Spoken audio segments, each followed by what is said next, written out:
Students, आज हम 9th class की स्पर्श बुक में दिए गए पाठ एवरेस्ट मेरी शिखर यात्रा के बारे में जानेंगे। यह पाठ वचेंद्री पाल जी द्वारा लिखा गया है। इस पाठ में उन्होंने अपने अनुभव का वर्णन किया है जो कि उन्हें एवरेस्ट की चढ़ाई के दौरान प्राप्त हुए। वो इसमें बताती है कि वो जब एवरेस्ट की ऊंचाई पर जाने से पहले वो काठमांडू पहुंची तो वहाँ उसने जाना कि एवरेस्ट का एक और नाम भी है जो कि है सागर माथा। सागर माथा नाम उसे बहुत अच्छा लगता है। वहाँ पर उसे एक सफ़ेद रंग का ध्वज भी दिखाई देता है।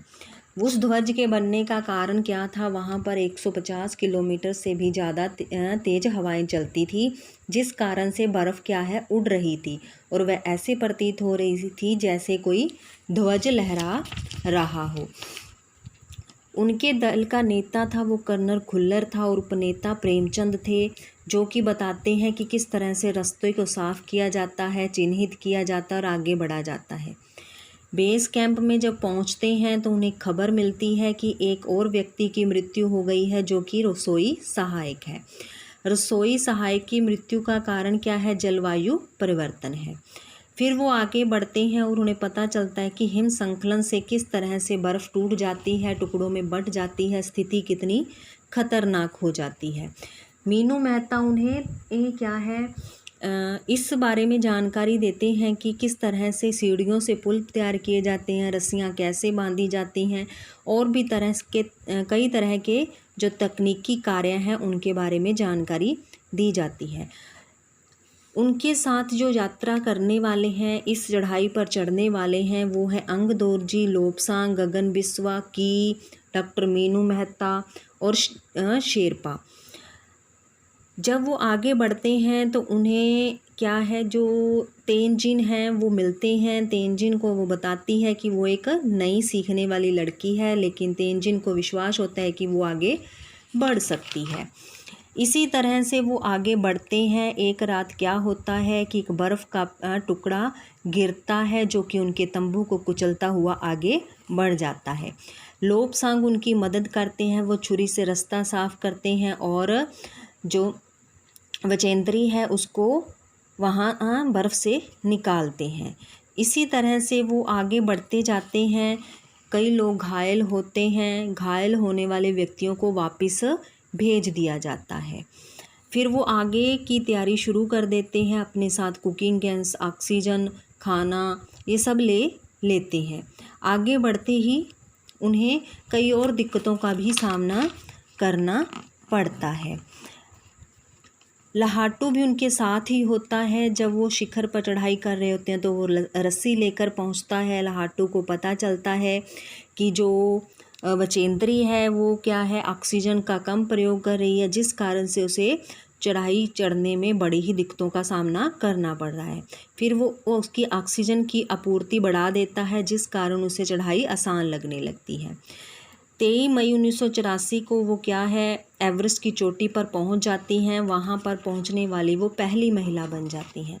वहां जाकर वो जगह कम होती है वहाँ, तो उससे खड़ा नहीं हुआ जाता, तो वो वहाँ से बर्फ़ को हटाती है और खड़ा होने के लिए जगह तैयार करती है। फिर वो एवरेस्ट की उस चोटी का चुंबन लेती है और उसे माथा टेकती है। फिर वो अपने साथ लाए हुए दुर्गा माँ का चित्र निकालती है, हनुमान चालीसा पढ़ती है और फिर उसे एक लाल कपड़े में लपेट कर बर्फ़ में ही दबा देती है। उसके घर वालों को इसका समाचार सुनाया जाता है तो घर पर भी सब प्रसन्न होते हैं और कर्नल खुल्लर हैं जो उसे बधाई देते हैं और कहते हैं कि तुम पहली एवरेस्ट पर चढ़ने वाली महिला बन गई हो। अब तुम जब अपने संसार में वापस जाओगी तो वो पहले से अलग होगा। इस तरह से इसकी जो समरी है वो है। और अब है जी इसके प्रश्न उत्तर। ये पाठ हम पहले भी कर चुके हैं, आज इसकी दोहराई है, इसलिए हम थोड़ा प्रश्न उत्तर भी पढ़ेंगे। अग्रिम दल का नेता कौन था? अग्रिम दल का नेतृत्व कौन कर रहा था? अग्रिम दल का नेतृत्व प्रेमचंद कर रहे थे। लेखिका को सागर माथा क्यों अच्छा लगा? क्योंकि सागर माथा का नाम है सागर का माथा, यानी कि सबसे ऊंचा स्थान। इसीलिए लेखक को ये नाम अच्छा लगा कि एवरेस्ट को सागर माथा कहा जाए। लेखिका को ध्वज जैसा क्या लग रहा था? जो बर्फ़ तेज हवा के चलने से उड़ रही थी तो वो ध्वज जैसी लग रही थी। हिम संकलन से कितने लोगों की मृत्यु हो गई और कितने घायल हो गए थे? हिम संकलन से 4 शेरपा जो कुली थे उनको चोट लगी थी और एक की मृत्यु हो गई थी। मृत्यु के अवसाद को देखकर कर्नल खुल्लर ने क्या कहा था? उन्होंने कहा था कि ऐसे अभियानों में मृत्यु होना स्वाभाविक बात है, तो हमें इसे सहजता से स्वीकार करते हुए आगे बढ़ जाना चाहिए। रसोई सहायक की मृत्यु कैसे हुई? जलवायु परिवर्तन से। कैंप 4 कहाँ और कब लगाया गया? कैंप 4 29 अप्रैल को साउथ कोल पर 7900 मीटर की दूरी पर ऊंचाई पर लगाया गया। लेखिका ने शेरपा कुली को अपना परिचय किस तरह दिया था? लेखिका ने शेरपा कुली को अपना परिचय एक नौसिखिया के रूप में दिया कि मैं नई सीखने वाली लड़की हूँ। लेखिका की सफलता पर कर्नल खुल्लर ने उसे किन शब्दों में बधाई दी? लेखिका की सफलता पर कर्नल खुल्लर ने कहा कि तुम अब जिस संसार से आई थी उसी संसार में जब वापस जाओगी तो वह संसार तुम्हारे लिए पहले से बिल्कुल ही अलग होगा। इसी तरह से कुछ और लिखित प्रश्न दिए गए हैं जो कि आपने याद करने हैं, लाइव क्लास में आपसे सुने जाएंगे। और एक है रिवीजन वर्कशीट जिसके आंसर आपने इस चैप्टर को पढ़कर इसमें से ढूंढने हैं। फर्स्ट है हिमपात किसे कहते हैं? बर्फ़ का पिघलना। जब ग्लेशियर पिघलते हैं तो बर्फ़ टुकड़ों में बट जाती है और वो एक तरह से बारिश की तरह नीचे गिरने लगती है, तो उसे कहते हैं हिमपात। सागर माथे पर पहुंचकर लेखिका ने क्या किया?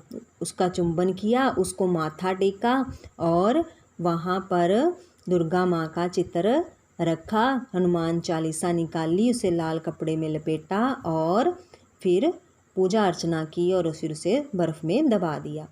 तेनजिन ने लेखिका की तारीफ में क्या कहा? उन्होंने कहा कि तुम पक्की पर्वतीय लड़की हो और एक दिन अपने अभियान में सफल हो जाओगी। शिखर पर चढ़ने वाले को किन किन मुसीबतों का सामना करना पड़ता है? उन्हें सामना बहुत सारी मुसीबतों का करना पड़ता है। ग्लेशियर पिघल सकते हैं, ठीक है, या फिर मौसम परिवर्तन के दौरान कुछ भी हो सकता है। बर्फ़ के गिरने से किसी को चोट भी लग सकती है।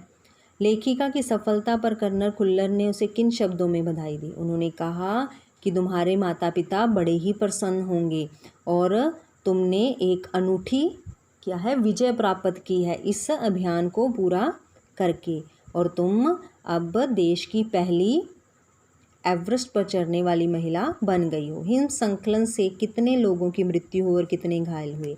हिम संकलन से एक शेरपा कुली की मृत्यु हुई थी और 4 घायल हो गए थे। आशा है कि ये चैप्टर आपको समझ आ गया होगा। धन्यवाद।